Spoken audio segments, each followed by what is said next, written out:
What is going on, Governor? It's Chisgule here, and today we're going to play Ark of Osiris against Kingdom 50. That's right, if you can believe it, the White Tigers got paired up with Kingdom 50 in Ark of Osiris, and we freaking hash it out. If you like Rise of Kingdoms videos where we battle against some pretty top tier opponents, you should like and subscribe because we are going to be in the Ark of Osiris League with the White Tigers of Kingdom 39. And oh baby, are we ready to rock? Oh man, we're just getting a cruise now through the enemy lineup. Bunch of names that we recognize there, including some folks that were originally in Legion once upon a time. We recognized Skymares in that mix. Bummer he's there and not with us. I know he's good at Ark, and this is going to be a fun matchup.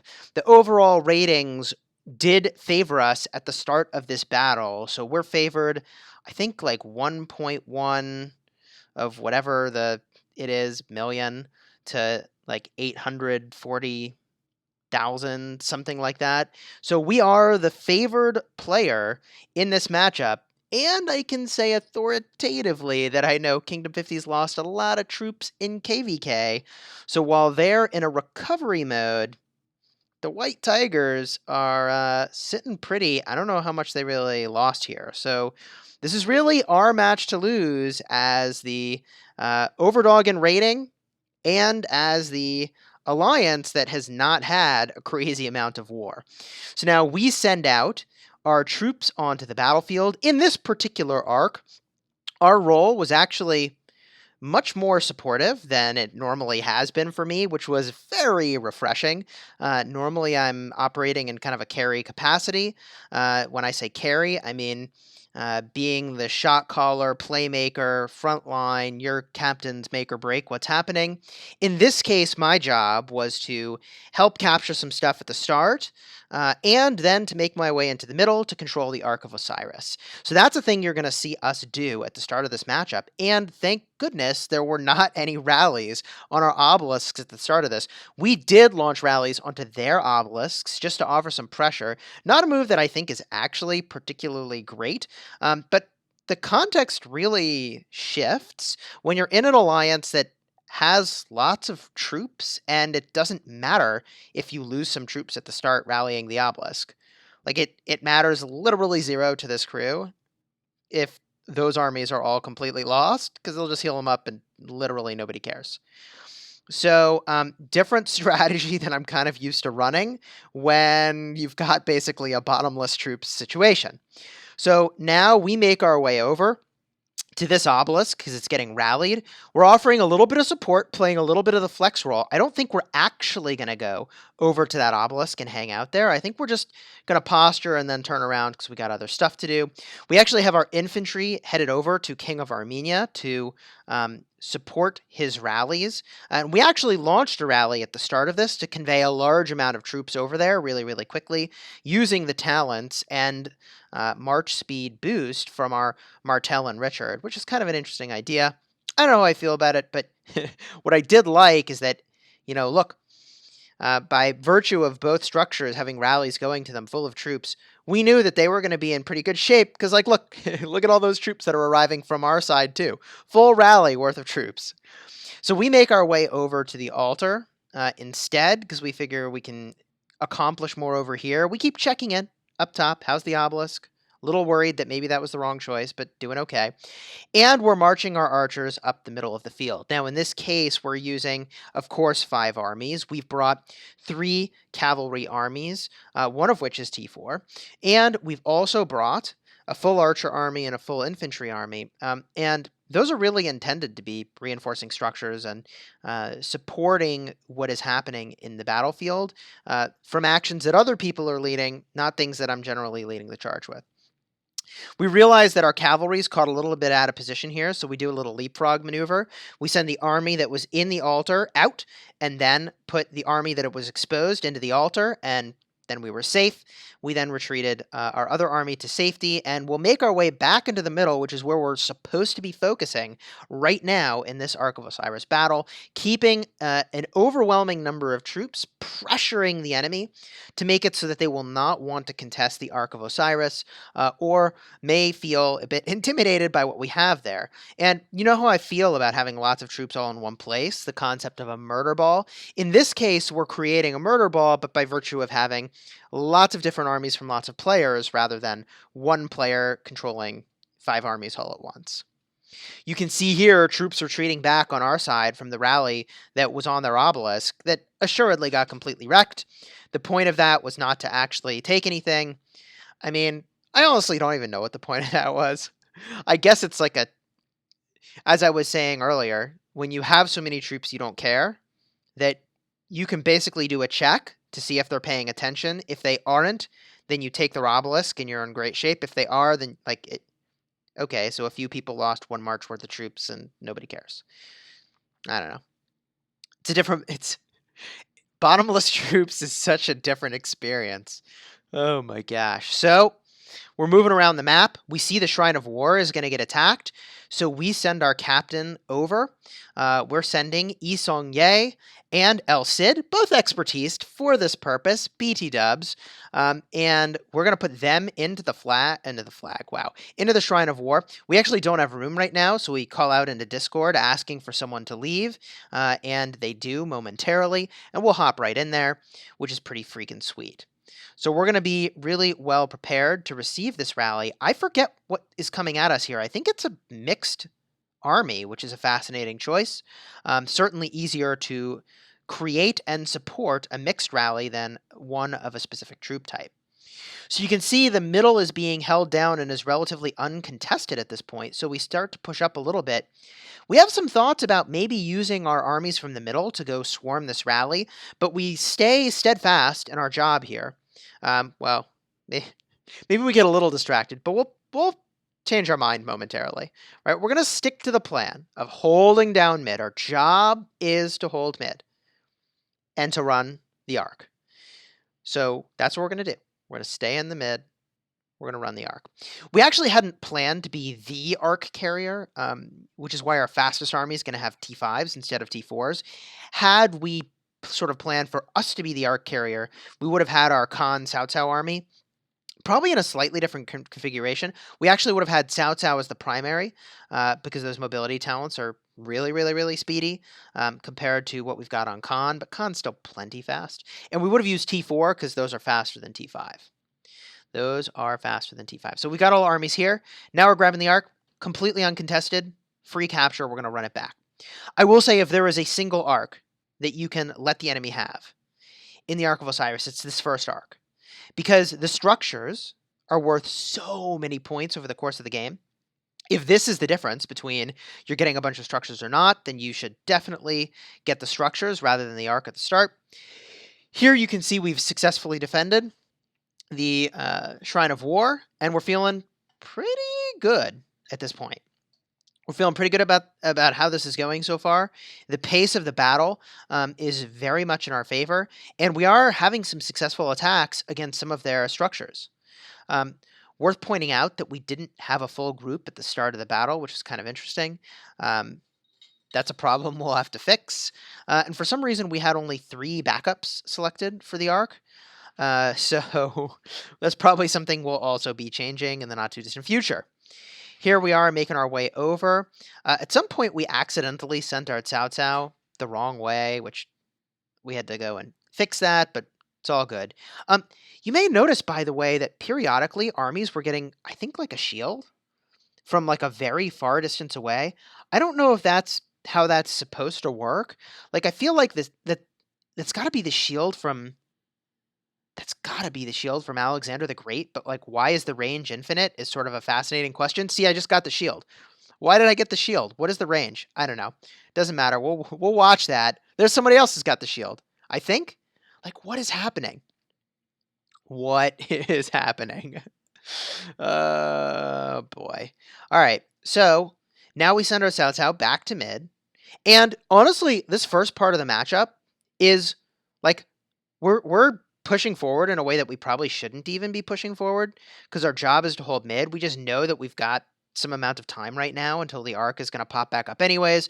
So we're kind of abusing the fact that we can run around. But this is kind of risky because the problem is that we do not port forward during the entirety of this match. So it's a long freaking walk home if we have to walk home. It's much better that the people who are messing around in the open field, keeping the pressure up, be the ones who have actually ported forward, because otherwise it is a freaking long walk. Like it's easy to underestimate just how much longer that walk is back to the starting zone versus back to our obelisk, which is hopefully where a lot of these folks have ported forward to. So I'm in the group that is not porting forward, so I send my troops back to mid. I want to keep full armies because it's a long freaking haul. Now, the army I'd considered using is a combination of our good friend. I mean, I don't know. I keep saying he's my good friend, but Hannibal Barca, I have mixed feelings about. I think he's really great for leading rallies, but otherwise, like, I don't know, he's too slow for the open field. But I thought about bringing Barca with Joan of Arc, but we had a little voice chat leading into the battle, and Vader agreed that he would be the person to bring a Joan of Arc to the battlefield, so that everybody at the Ark of Osiris would get the buff, and so we had at least one Joan of Arc present. Honestly, it would not have been so bad to have had two Joan of Arcs, but at least there was one. At least there was one. So we've got this structure reinforced, and we say, you know what? We don't need to reinforce the structure anymore. And frankly, that was not our job in the first place. We go back to middle. And we're now starting to gather our troops. There we are getting a shield again. Honestly, I don't know what's going on with those shields. I do not know what is going on with those shields. They're freaking everywhere, by the way. Those shields show up all over the place. There's another one, right? Like a rally that is not even getting hit. How could it possibly... The rally couldn't possibly be the weakest nearby. I don't know. I guess it depends on what nearby qualifies as. Anyways, we've got rallies in. The structure game's looking pretty good so far. They have our Shrine of Life, which is less than amazing. If they're going to heal troops, I'd say this is the time, but we have their Shrine of Life, and we also have their altar here, which is massive, massive point gain in our favor. And if they don't really turn this around quickly with the control of their own altars, which we now have, this is a big problem for them. This is going to become very rapidly an insurmountable problem. Here you can see a bit of an open field skirmish going on outside of that Shrine of War. We go to support it. I don't know that that was the best choice, but it's a choice that we made. And we are battling currently by the altar, keeping up the pressure on that side of the map. Again, in hindsight, I would say that I should not have even been there at all. I should have just kept my troops in the middle and played the game I was supposed to be playing. I was just getting kind of antsy, though.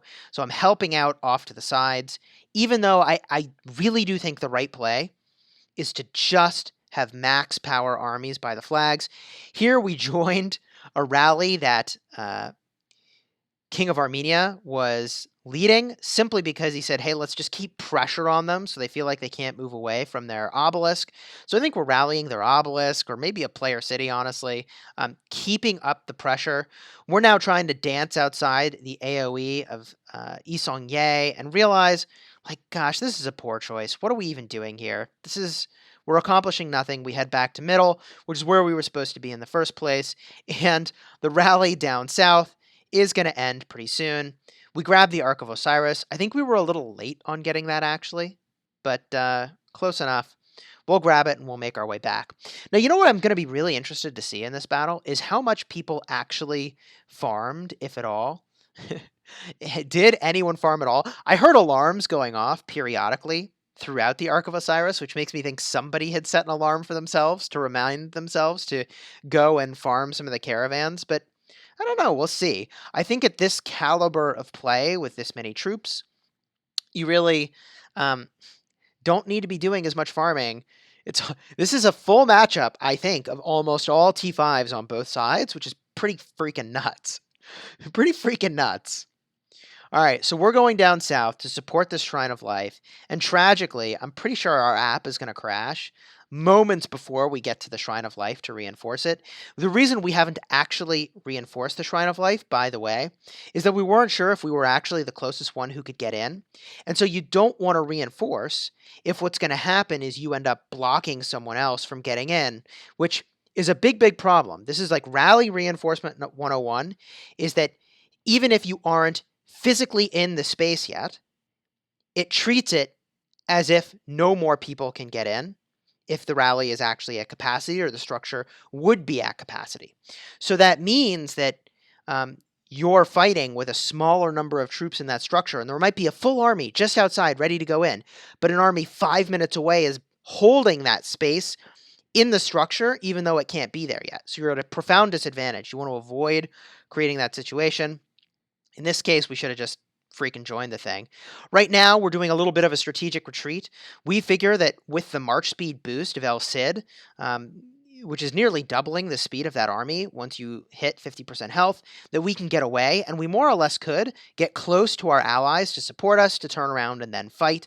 So we took some amount of free damage in order to not lose the entire army, which I think in this case actually worked out to our favor. We now recenter on this idea that we're supposed to be supporting the temple in the middle. However, there's been a call for help up to the north, and the north side of the map did get a lot of pressure. So we make our way also with some of our armies toward the north to start to support what's going on there.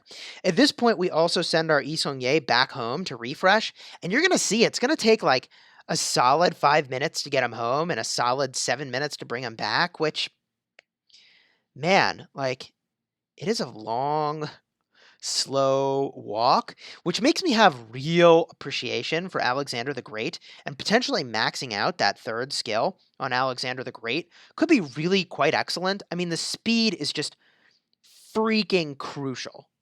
Freaking crucial. I don't know what my army pairings would be if I went and I did that, by the way. I've got Richard and Charles, and I could make like one mega speedy army, which is not the worst choice. It's not the worst choice. Like, I could make a crazy, wicked speedy army with Martel and Alexander the Great. It's like shields on shields on shields.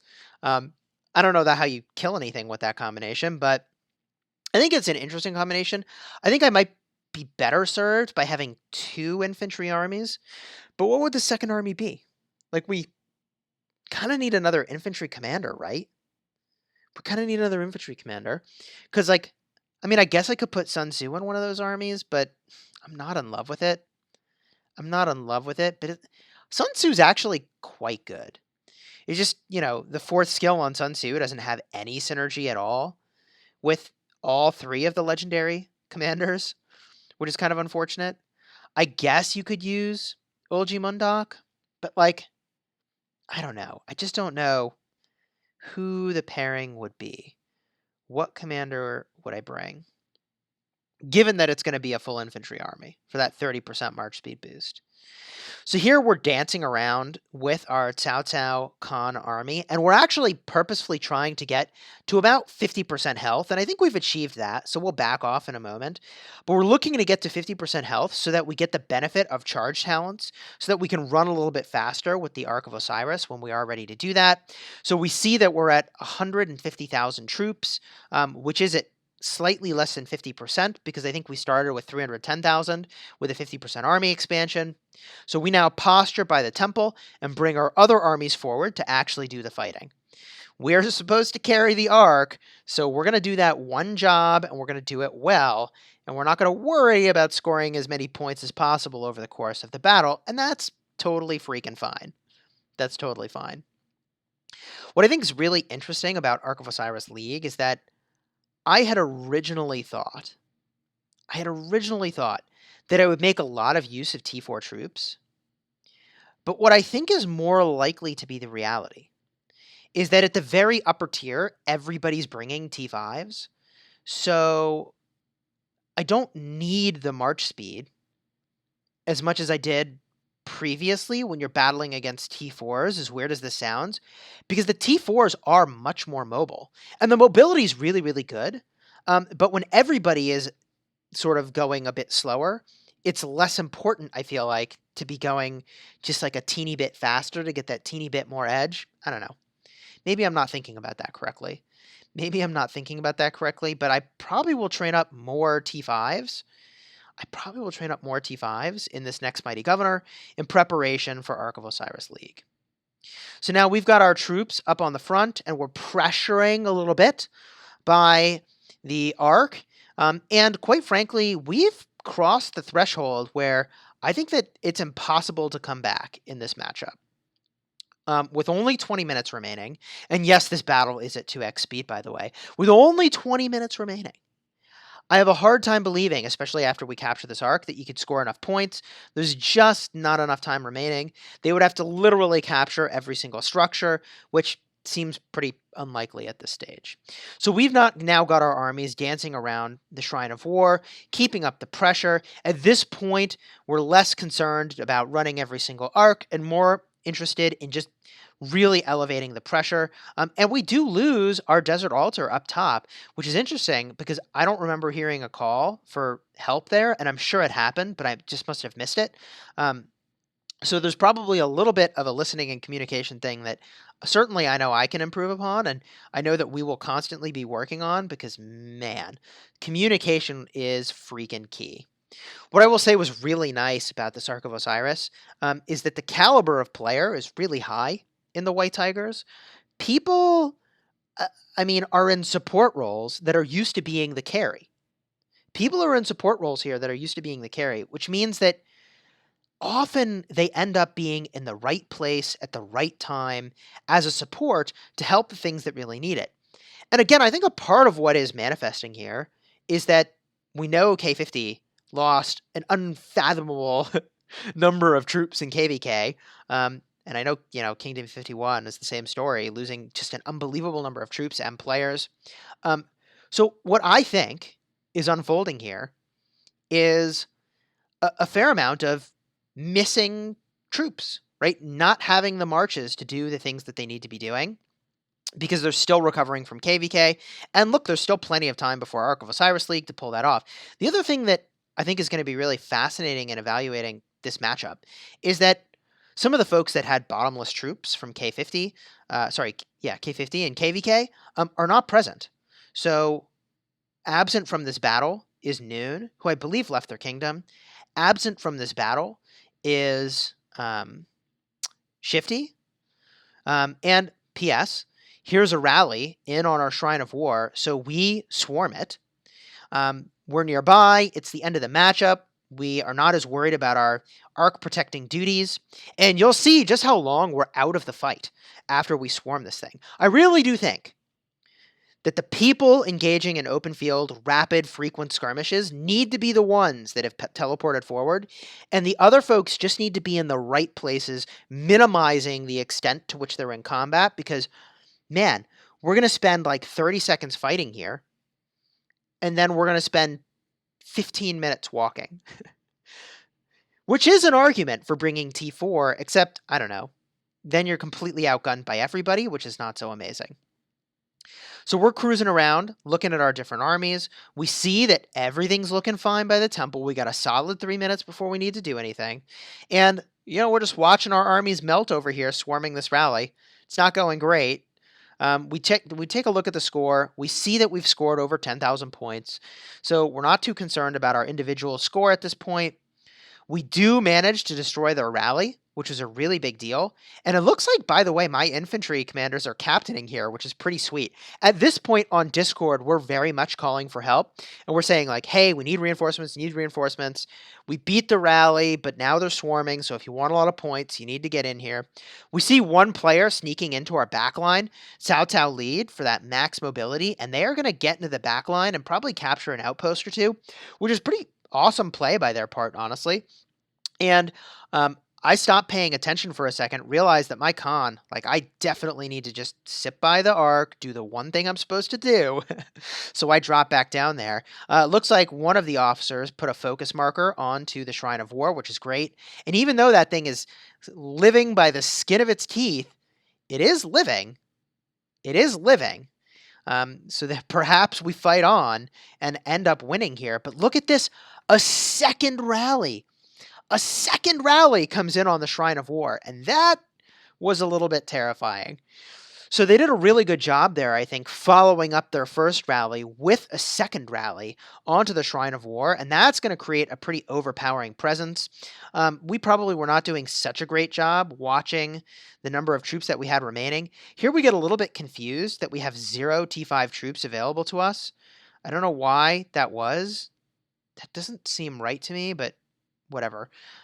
We send our armies back out using our T4s, and T4 are really good for that. You can have a whole heck of a lot more T4 than you can have T5, so you certainly don't want to run out of troops.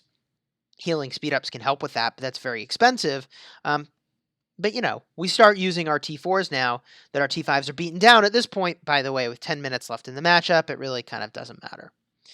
Does not matter. So we make our way to that outpost that ended up being captured, which again was a smart play on their part. And we're able to hold the Shrine of War, incredibly, against 2 rallies and a swarm. Because, look, people are in the right places or at the right times and had a lot of troops. Really, really great. Really quite great. At this point in the matchup, the call's being made to really kind of push up as much as possible, that everybody should send all of their armies forward and just apply a lot of pressure. We see K50's got a rally coming in here right past the Sky Altar, interestingly, and they're going for the Shrine of Life, which is really not a structure that matters at this point, but no structure matters. The matchup is over. So they're just trying to get some kills, which I think is a smart play. We make our way over to help reinforce that if the help is actually needed. I'm not entirely sure. We now also notice that our Ark carrying army is back ready for action, so we send that over. And we've got all of our armies headed over that way, with the exception of our infantry, where we're going over to the altar here to see if perhaps we can captain it. I don't think we're going to make it that far. I don't think we're going to make it that far, and perhaps we should have just stayed where we were in the Shrine of War. In fact, they did capture that shrine, or that altar, so yeah. No bueno for us. We're a little bit slow to make it over to the Shrine of Life, but I think our troops will make it in prior to this rally ending, which is pretty awesome. Also, did you see what I saw? Which is a dead army just got a shield? Is that right? Did I see that? Someone rewind and watch if that happened. Boom, we're in the Shrine of Life.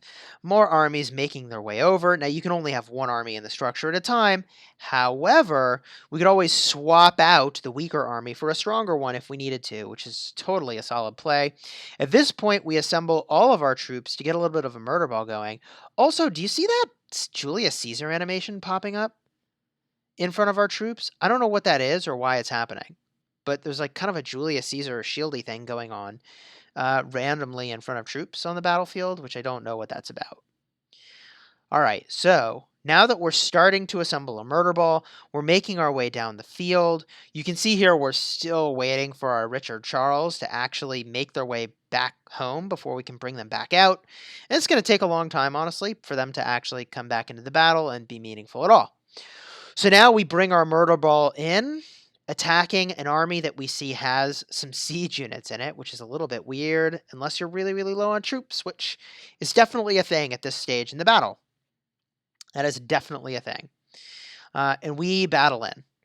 And I don't know, at this point, what would I say? We're targeting cavalry, because we know cavalry are the most squishy thing that we can probably find. So we hit cavalry, we try to hit some archers where we can as well, because we counter archers. Here, a part of what we're doing is targeting the armies that are easy to find. We had actually a really hard time actually selecting some of the armies to hit at times, which was an interesting experience. We try to hit this rally, because that is a high priority target. But dude, that thing is hoofing it. We cannot catch that rally, so we turn around and hit something else, which is kind of funny. We could not keep up with that rally. It is freaking hauling it. All that Alliance Tech March speed. We bring our infantry back onto the field, but I don't know what that's actually going to accomplish. Probably not much. And I'm fairly certain that we found a bug earlier that if you send an army out and then back to your city in a short window, somehow the troops don't show up, because I don't know how we would have had literally 0 T5 cavalry. That just seems weird to me that every single one of my T5 cavalry would have been injured. Like, how can that be? That doesn't seem right. That doesn't seem right. Looks like we've got a few armies to hit here, but I don't know. With a minute remaining, the show's wrapping up. Get your last points and call it a day. Overall, I think this was a good warm-up for Ark of Osiris League. A proper opponent is excellent. Really glad that we were matched with an opponent that is at least in the same universe of power and match rating, because, the previous week, I think, the matchup was like 400,000 points to our like 1 million plus matchmaking rating. Amazingly, a player of K50 there makes the MVP list, which was pretty funny to see. You can see that they did more healing than we did, which I think is because they needed to, because their troop totals were probably lower. This is the most we'd ever carried the Ark, an Ark of Osiris, so we got a little gold medal there. And yeah, overall, really appreciate having the opportunity to battle against K50. Appreciate having the opportunity to play with the White Tigers. And man, there is a lot going on, a lot going to heat up leading into this Ark of Osiris League. I hope you enjoyed this video. If you did, like and subscribe. And until next time, you have fun smashing the kingdom.